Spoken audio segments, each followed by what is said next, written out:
हरि ओम।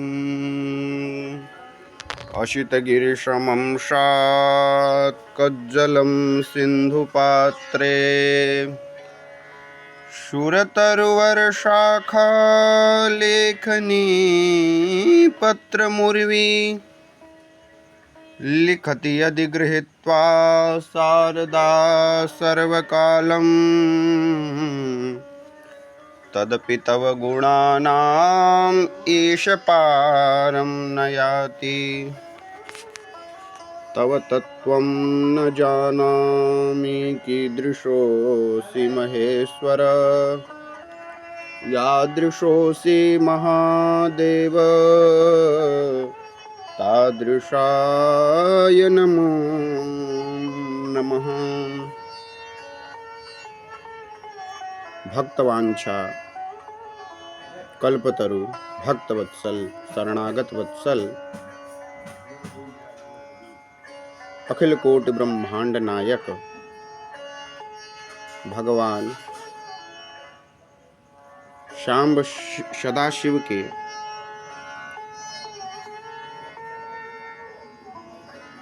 कृपा प्रसाद से आज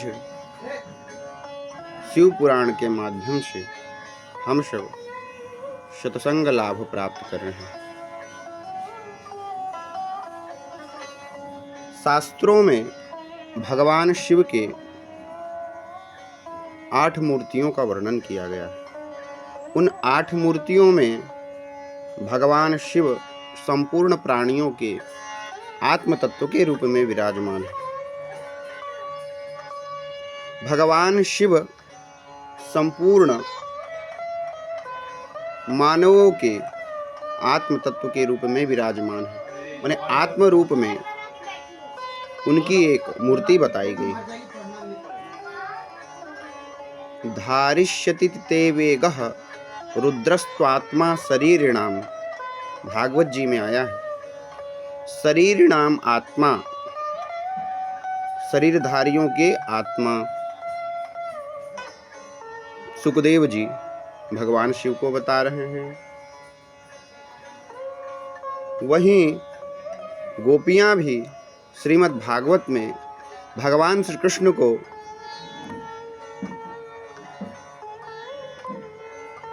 कह रही हैं कि हे श्याम सुंदर, आप संपूर्ण प्राणियों के आत्मा हैं। तो प्रेष्ठो भावांस्तनुभृतां किल बंधुरात्मा। तो इसमें एक ही ग्रंथ में एक ही महापुरुष के द्वारा वर्णित 2 जगहों पर अलग अलग बात प्राप्त होता है। एक तरफ भगवान शिव को संपूर्ण प्राणियों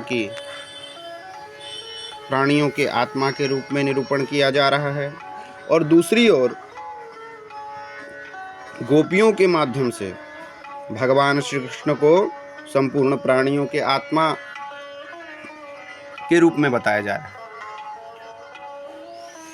तो इन दोनों विषयों में भगवान श्री कृष्ण संपूर्ण प्राणियों के आत्मा हैं अथवा भगवान श्री सदाशिव संपूर्ण प्राणियों के आत्मा हैं, इस प्रकार से संशय होता है।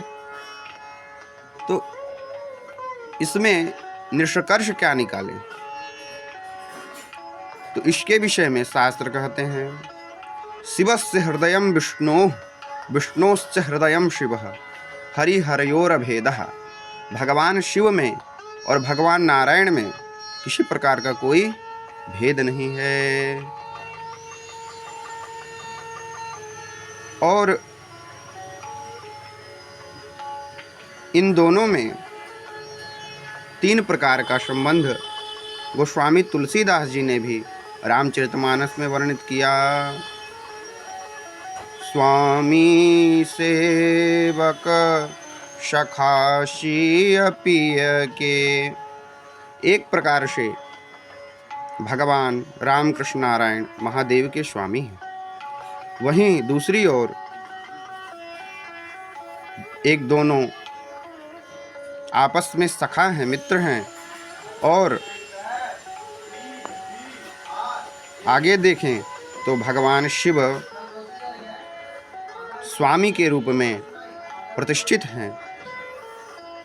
तो इन तीन प्रकार का संबंध भगवान रामकृष्ण नारायण और भगवान शिव का है, क्योंकि शिव जी श्रीमद् भागवत में अंतिम अध्याय में कहा गया, निम्नगानां यथा गंगा देवानामच्युतो यथा वैष्णवानां यथा शंभुः पुराणानामिदं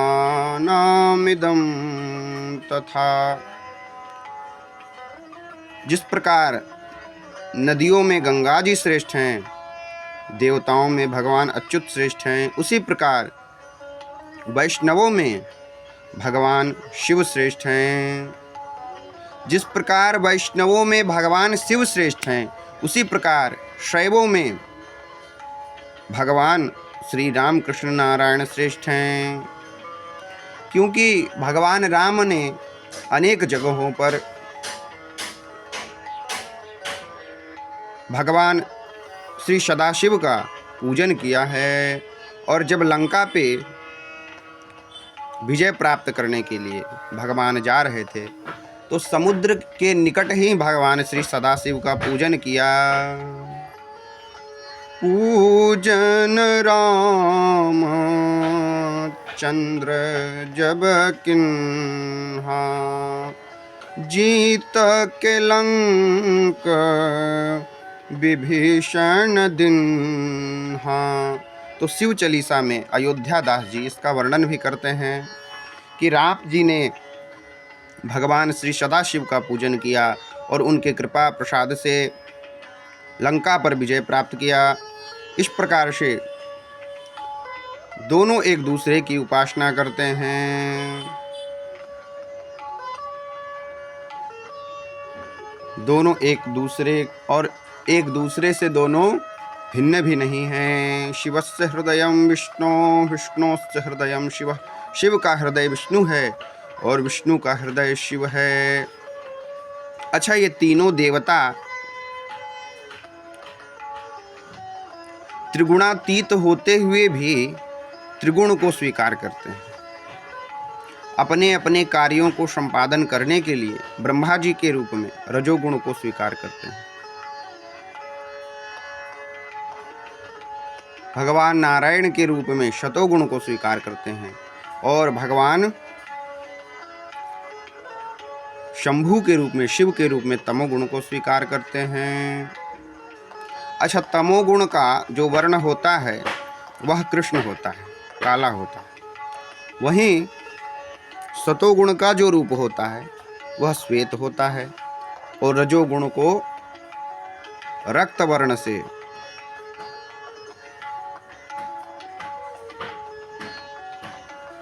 ज्ञापित करते हैं। लेकिन सतोगुण वाले भगवान नारायण श्याम कैसे हो गए?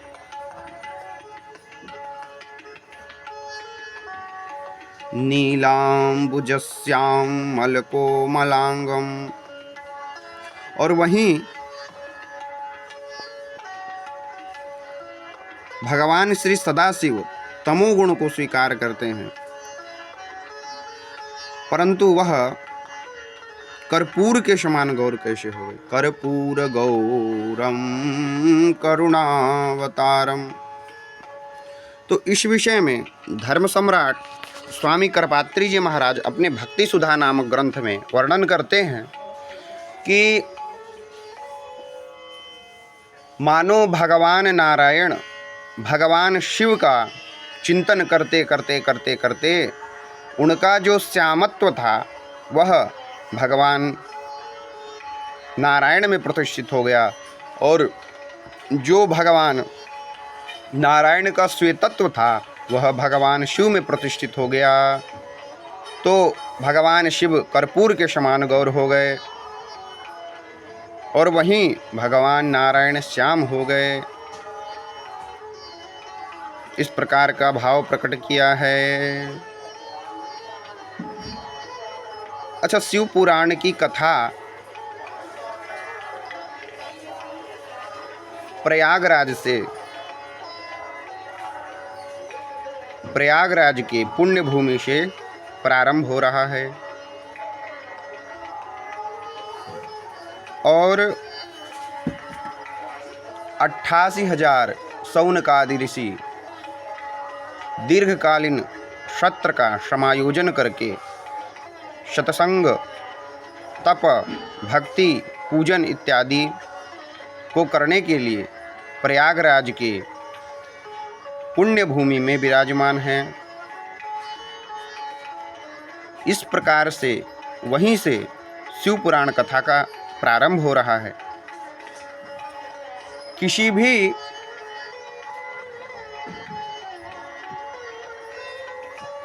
पौराणिक कथा का प्रारंभ उसके महात्म्य से होता है। उसके महात्म्य का वर्णन इसीलिए किया जाता है कि उस पुराण के विषय में श्रद्धा उत्पन्न हो जाए, भक्ति उत्पन्न हो जाए और उसको महत्व बुद्धि से हम सब देखें, समझें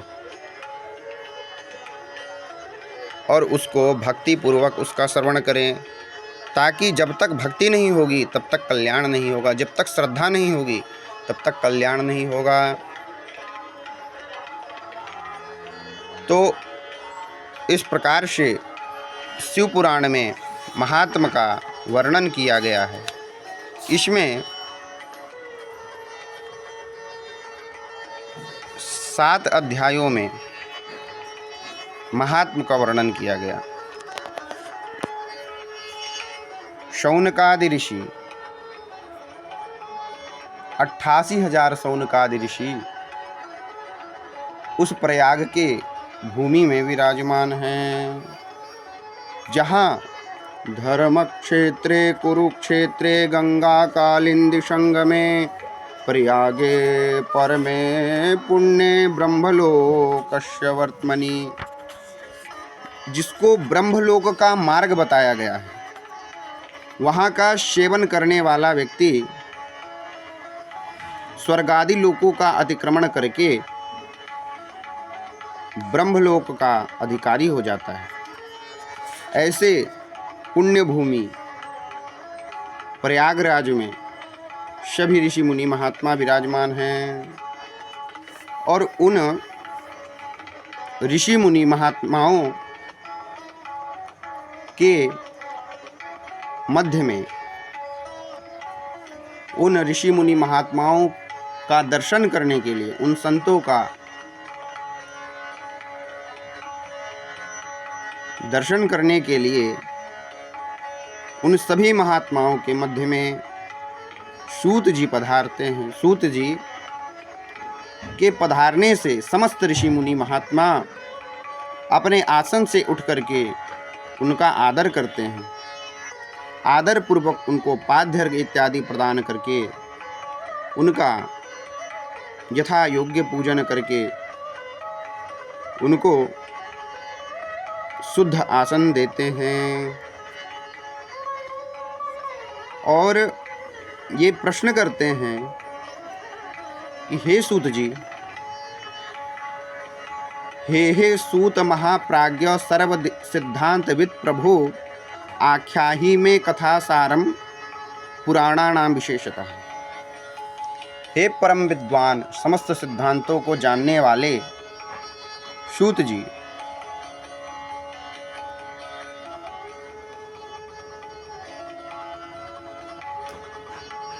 आप पुराणों की कथा को विशेष रूप से वर्णन कीजिए। किस प्रकार से सदाचार की वृद्धि होती है, किस प्रकार से भक्ति की वृद्धि होती है और सज्जन लोग जो भक्ति मार्ग में जाना चाहते हैं, जो भगवान की ओर आगे बढ़ना चाहते हैं, भगवत प्राप्ति में अग्रसर सज्जन, किस प्रकार से उनका जीवन होना चाहिए और अपने काम क्रोधादि विकारों को किस प्रकार से वह उन दोषों का शमन कर सकते हैं, इस प्रकार आप हमें बतावे। क्योंकि कलयुग में प्रायः जीव जो हैं वह कलिमल ग्रसित जीव प्रायः पाप पारायण हैं, निरंतर पाप में ही संलिप्त हैं, कामी, क्रोधी, लोभी, इस प्रकार से कलयुग के जीव हैं। तो किस साधन से इन सब दोषों का शमन हो जाए और चित्त की शुद्धि हो जाए और भगवान शिव की प्राप्ति हो जाए और भगवान महादेव की इस प्रकार से प्राप्ति हो कि उनसे कभी बिछोह ना हो, कभी भी उनका त्याग ना हो, हृदय में इस प्रकार से विराजमान हो जाएं कि नित्य निरंतर भगवान महादेव और भगवती की स्मृति बनी रहे। इस प्रकार के प्रश्न करने पर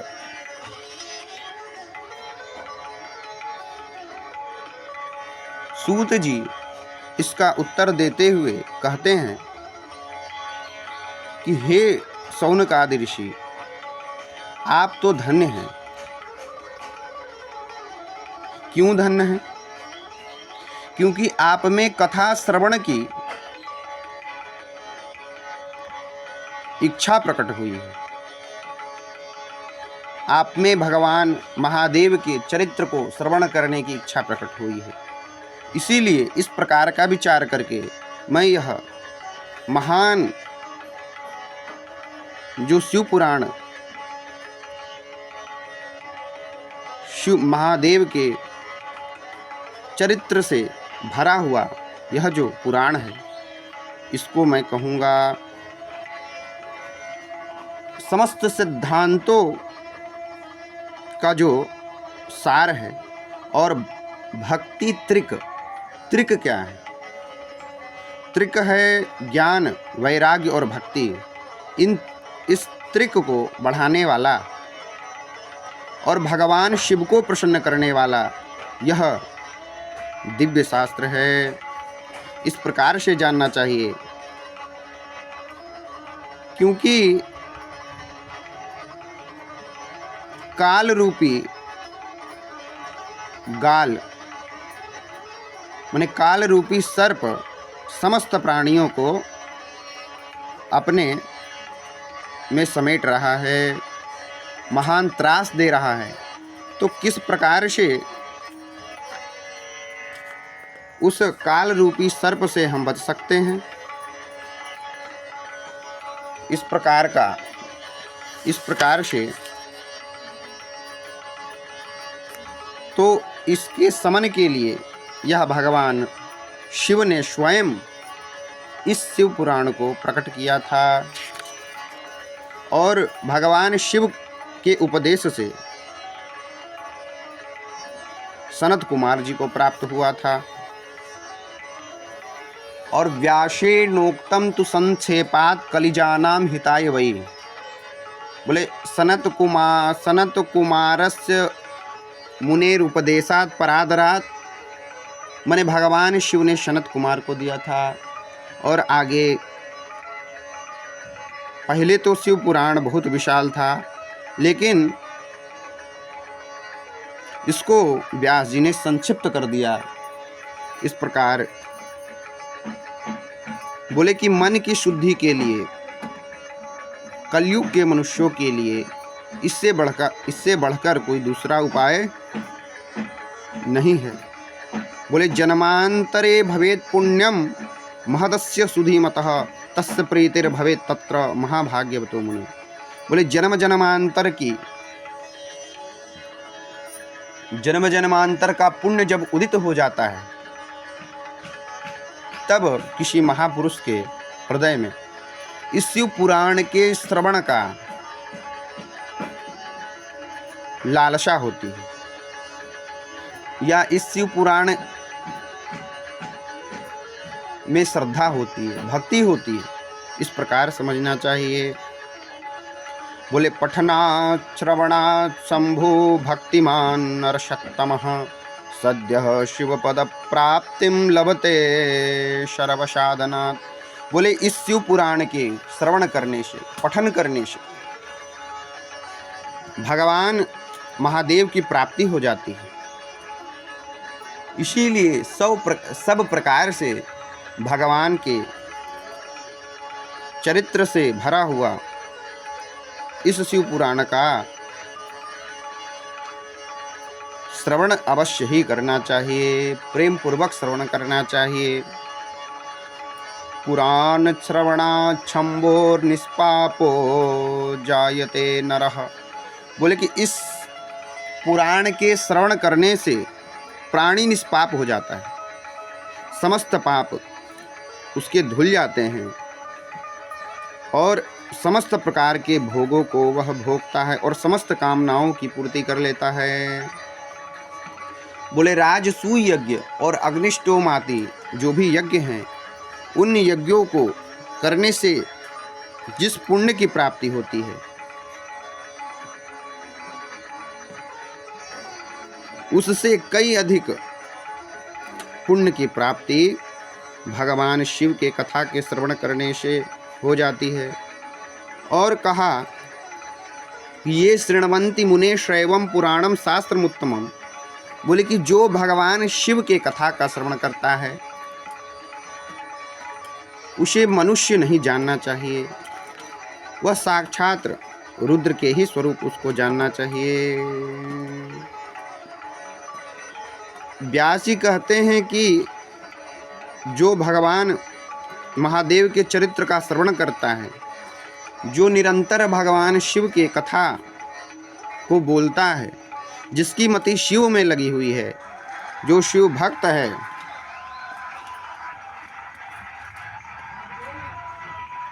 जो शिव भक्त है,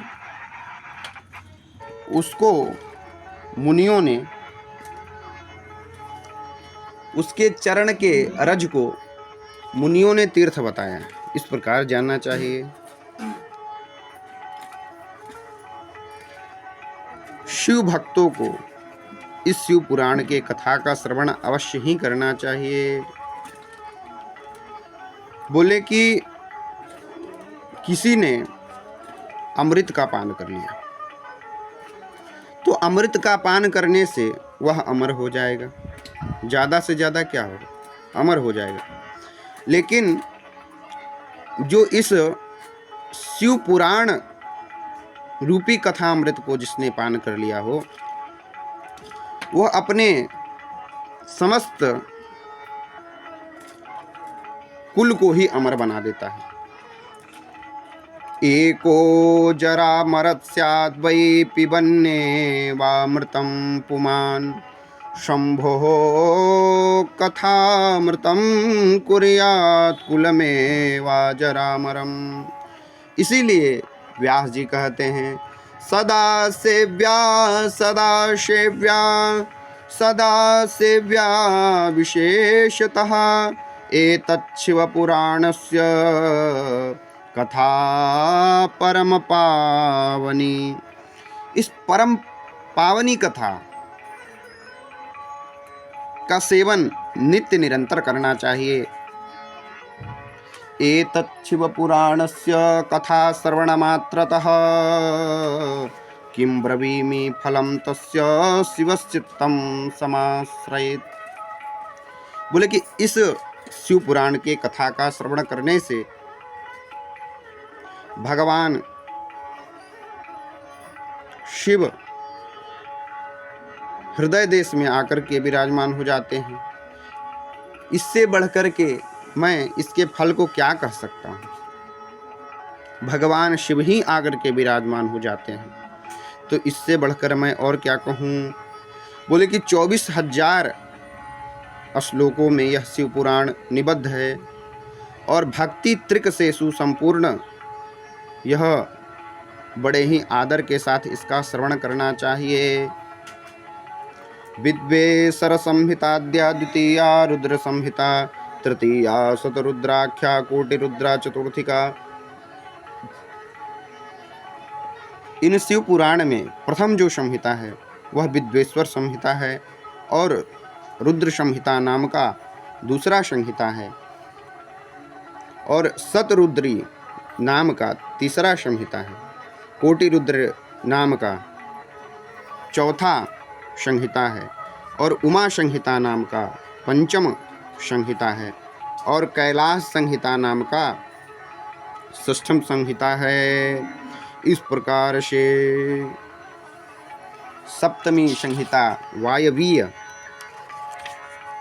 संहिता सप्तम संहिता है। सप्त संहितम दिव्यम पुराणम शिव संज्ञकम। तो ये सप्त संहिता वाला यह शिव पुराण है और सर्वोपरि गति को प्रदान करने वाला है। बोले कि एतच्छिव पुराणस्य सप्त संहितमादरात् परिपूर्णम पठिद्यस्तु सजीवन मुक्त उच्यते। बोले कि 7 संहिताओं के साथ जिसने शिव पुराण का पारायण कर लिया, अध्ययन कर लिया, उससे जीवन मुक्त समझना चाहिए। बोले किम शास्त्रैः बहुभिः। बोले कि बहुत सारे शास्त्रों से क्या प्रयोजन है, एकमात्र शिव पुराण मुक्ति दान देकर गर्जना कर रहा है। शैवम पुराणमेकं हि मुक्तिदानेन गर्जति। इसीलिए शैवम पुराणममलं शैव सर्वस्वमादरात् सेवनीयं प्रयत्नेन परत्रेह सुखेप्सुना। बोली कि यह जो शिव पुराण है यह शिव भक्तों के लिए सर्वस्व है, सब कुछ है, क्योंकि जिनके हृदय में भगवान शिव के लिए भक्ति है तो उनके हृदय को आनंद प्रदान करने वाला है और शिव भक्तों को निरंतर इसका सेवन करना चाहिए और धर्म अर्थ काम मोक्ष को प्रदान करने वाला है और इसका श्रवण अवश्य ही करना चाहिए। यह समस्त पुराणों में तिलक के समान यह शिव पुराण विराजित है। शैवं पुराणमिदमात्मविदां वरिष्ठं सेव्यं सदा परम वस्तु सता समर्च्यं तापत्रयाभिशमनं सुखदं सदैव प्राणप्रियं विधिहरीशमुखामराणां वन्दे शिवपुराणं हि सर्वदाहं प्रसन्नधिः शिवः प्रसन्नतां याया दद्यात् स्वपदयोरतिम्। इस प्रकार से सूत जी ने महात्म्य के शिव पुराण अंतर्गत महात्म्य के प्रथम अध्याय में इस प्रकार का वर्णन किया और आगे भी अनेक कथाओं का वर्णन है। शौनक जी पुनः कह रहे हैं, हे सूत जी, आप धन्य हैं, आप परमार्थवित हैं, परमार्थ को जानने वाले हैं, परमार्थ के ज्ञाता हैं। इसीलिए आप लोक कल्याण के लिए इस अद्भुत कथा को, इस दिव्य कथा का हम लोगों को श्रवण करवाया है और समस्त पापों का नाश करने वाला, मन को शुद्ध करने वाला और शिव को संतोष पहुँचाने वाला यह कथा बड़ी ही अद्भुत है। इस प्रकार से और आगे शौनकादि ऋषि प्रश्न कर रहे हैं कि किसने इस शिव पुराण का श्रवण करके पापों को त्याग दिया, उसके समस्त पाप धुल गए। उस प्रकार का कथा का आगे हे सूत जी आप वर्णन करें और हम लोग को कृतार्थ करें।